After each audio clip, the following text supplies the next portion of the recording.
చిగురించబోతుంది. గొప్ప దినాలు నువ్వు చూడబోతున్నావు. నీ యేసుకు సమస్తము సాధ్యమే. ఆ తర్వాత బైబిల్ చెప్తుంది, ఆ శిష్యులు ఇప్పుడు కంగారుగా సమాధి దగ్గరికి వెళ్ళారు. వీళ్ళు చెప్పిన తర్వాత కంగారుగా వెళ్ళి చూస్తే నిజం వాస్తవానికి అక్కడ సమాధులు ఎవరు లేరు. కన్ఫ్యూజ్ అయిపోయారు అందరూ. మళ్ళీ రూమ్లోకి వచ్చారు.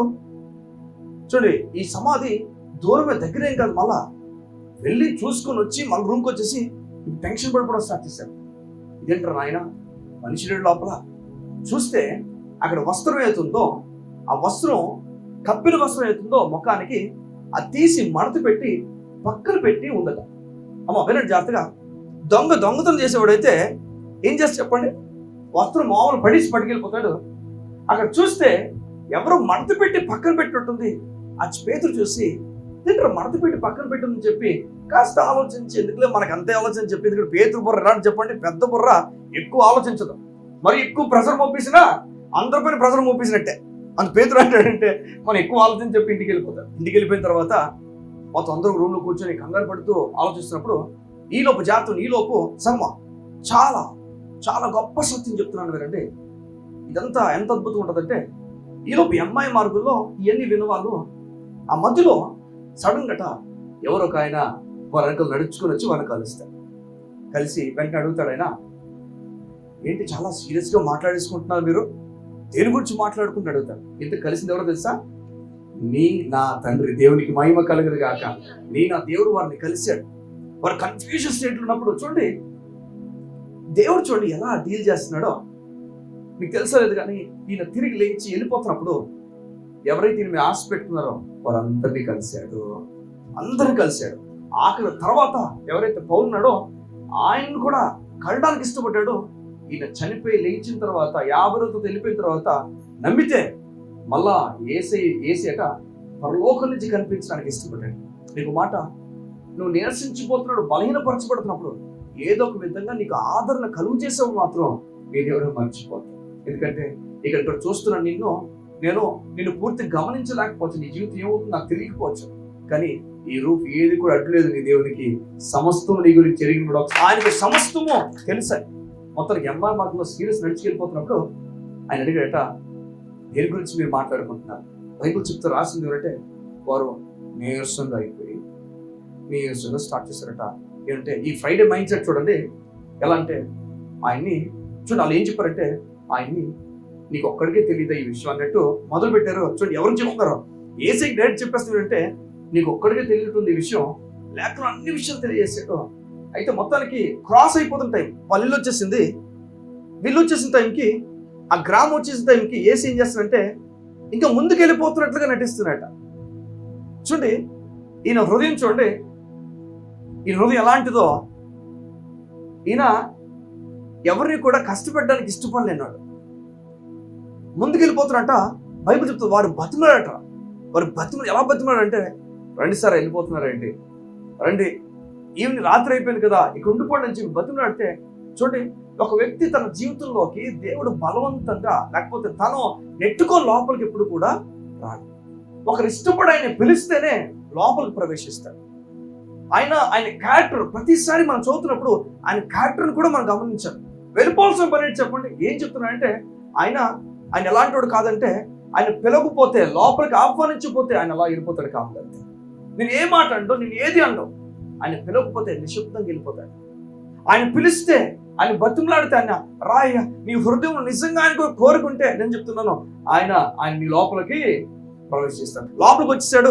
వచ్చేసిన తర్వాత ఆయన వారితో కూడా భోజనమునకు కూర్చున్నప్పుడు ఒక రొట్టెను పట్టుకొని స్తోత్రం చేసి దాన్ని విరిచి వారికి పంచి పెట్టగా వారి కన్నులు తెరవబడి దేవునికి మహిమ కలుగును గాక ఆయనను గుర్తుపట్టిరి.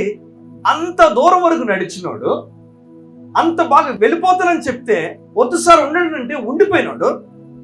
ఏం చేయాలి చెప్పండి?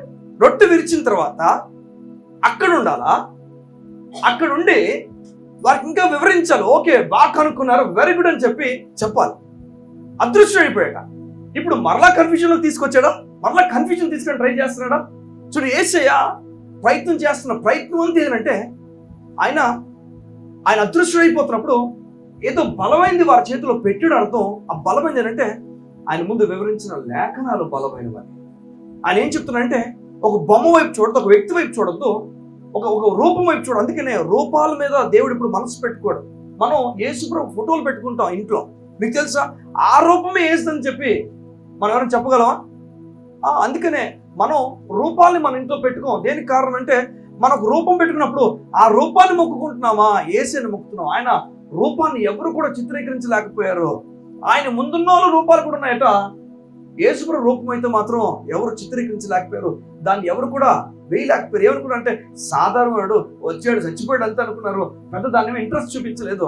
ఇప్పుడు అర్థమవుతుంది, రూపం ఉండింటే బాగుండరు ఆయన, గీసుంటే బాగుండరా అని చెప్పి అర్థం ఏంటది. కారణం ఏంటంటే ఈ రోజు కూడా చెప్పండి, మానవునికి అన్ని నామముల కన్నా పైనామం. అది మొత్తానికి మీరు ఏం విడిచిపెడుతున్నాడు, ఎందుకు మాయమైపోయాడు సడన్గా అంటే చూడండి, ఎందుకు మాయమైపోయాడు? రొట్టె విరవడం ఎందుకు చేశాడంటే ఆ రొట్టెలో వినండి, ప్రతిసారి రొట్టె విరుస్తున్నప్పుడు మన కళ్ళు తెరవబడుతున్నాయి. దేవునికి మహిమ కలుగును గాక. ఎందుకు సడన్గా మాయమైపోయాడు? కారణం అంటే ముందుగా లేఖనాలు విడదీసి చెప్పాట వారి కళ్ళు లేఖనాల వైపు వెళ్ళడానికి ఇష్టపడ్డాడు. ఒకసారి మాయమైపోగానే జనాలు ఎటు వైపు వెళ్ళిపోయాడు చెప్పండి? లేఖనాల వైపు వెళ్ళిపోయాడు. నీకు చెప్తున్నాను, నిన్ను ఎట్టు తిప్పినా దేవుడు, ఎటు తీసుకెళ్ళా, నేను న్యూజిలాండ్ తీసుకెళ్ళిపోయినా, అమెరికా తీసుకెళ్ళిపోయి, ఆకలికి సముద్ర లోపల తీసుకెళ్ళిపోయినా, అమ్మ గుర్తుపెట్టుకో, ఈ లేఖనాలనే నీకు విడదీసి చెప్తాడు. ఈ లేఖనాల తాలూకు బలాన్ని నీకు విడదీసి చెప్పడానికి ఇష్టపడతాడు.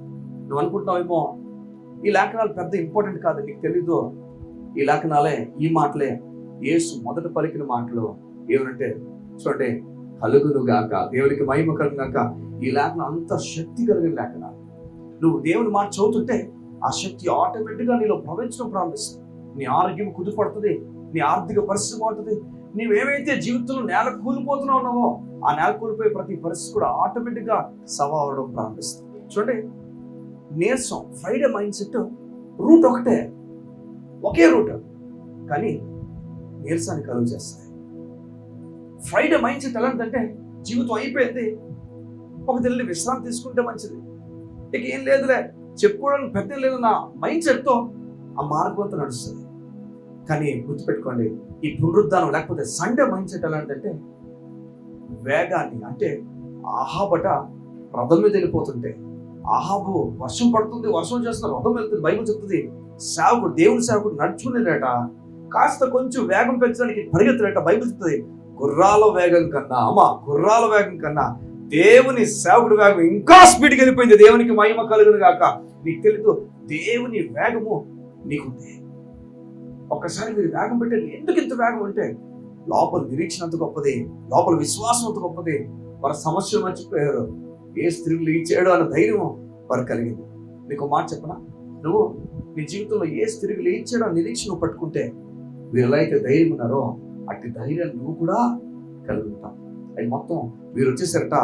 వచ్చినప్పటికీ వచ్చినప్పుడు ఒక న్యూస్ అవుతుంది, అక్కడ చేరుతుందండి, ఒక న్యూస్ స్ప్రెడ్ అవుతుంది, ఒక మాట అందరూ మాట్లాడుకుంటున్నారు. ఆయన మధ్యలో మరీ కొంతమంది స్త్రీలు కనిపించాడు అని మాట్లాడుకున్న తర్వాత శిష్యులందరూ వెళ్ళి చూశారు ఆయన అక్కడ లేడని చెప్పి మాట్లాడుకున్న తర్వాత ఆ ముందు రోజు శిష్యులందరూ ఎవరి కాళ్ళు పారిపోయారు. అందులో ఒకడు మాత్రం యేసుని ముమ్మారు బొంకాడు. నాకు ఈయన ఎవరో తెలియదు, నేను నీకోసం అంతవరకు నిలబడుతున్నా, ప్రాణం పోయినా పర్లేదు అని ఆ రాత్రి చెప్పినాడు. ఆ రాత్రే 3 సార్లు బొంకేడు. ఆ బొంకేడు ఎలా బొంకాడంటే నాకు ఈయన ఎవరో తెలియదు. నువ్వు చూస్తే ఆయన మాటలో నీ మాటలున్నాయంటే నాకెవరో తెలియదు, ఆయన నీ ఎరగనని చెప్పి ముమ్మారు చెప్తాడు. చెప్పిన తర్వాత కోడి కూస్తే ఆ కోడికి దుఃఖపడి గుండె పగిలిపోయి నాకు ఎప్పుడు దేవుడు తీసుకోడు, నా పైన ఇంకా దేవుడికి ప్రేమ లేదు. పేతురు కుమ్మిలిపోయి గుర్తుపెట్టి కుమ్మిలిపోయి అందరూ యేసు మరణించాడని ఏడిస్తే పేతురు అయ్యో నా నోరుతో బొంకిస్తేనే మరణం చచ్చిపోతున్నాను ఇన్ని మాటలు పలికిస్తున్నా, దుఃఖపడిపోయి బాధపడిపోయి కృంగిపోయి మూలకెళ్ళిపోయి ఏడ్చేస్తున్నాడు. సగమా చూడండి, మీ దేవుడు మీ స్థితిని అర్థం చేసుకున్నాడు. బైబిల్ చెప్తుంది అందరిని కలిసాక, కానీ అందరిని కలిసిన విషయాలు రాయబడ్డాయి. ఈ పేతుని కలిసిన విషయం మాత్రం కేవలం కలిసాడని రాశాడు, కానీ ఎక్కడ కలిసాడు రాయలే, ఎలా కలిసాడు రాయలే, ఏం చెప్పాడు రాయలే, ఏం మాట్లాడుకున్నా రాయలే. అనుకుంటాను కురికిపోతూ ఆ రోజు పేతురు యేసుని చూసినప్పుడు ఏడుపు ఒక్కటే మిగిలింది ఇద్దరి మధ్యలో. ఏడ్చుంటాడు భయంకరంగా, తప్పు చేసేసాను, తప్పు అయిపోయింది నా వల్ల అని కురుంగిపోతూ ఏడ్చుంటాడు. నీకు మాట, యేసయ్య పూర్తి కన్నీటినంతా చూసి, నేను కోపంగా నీ పైన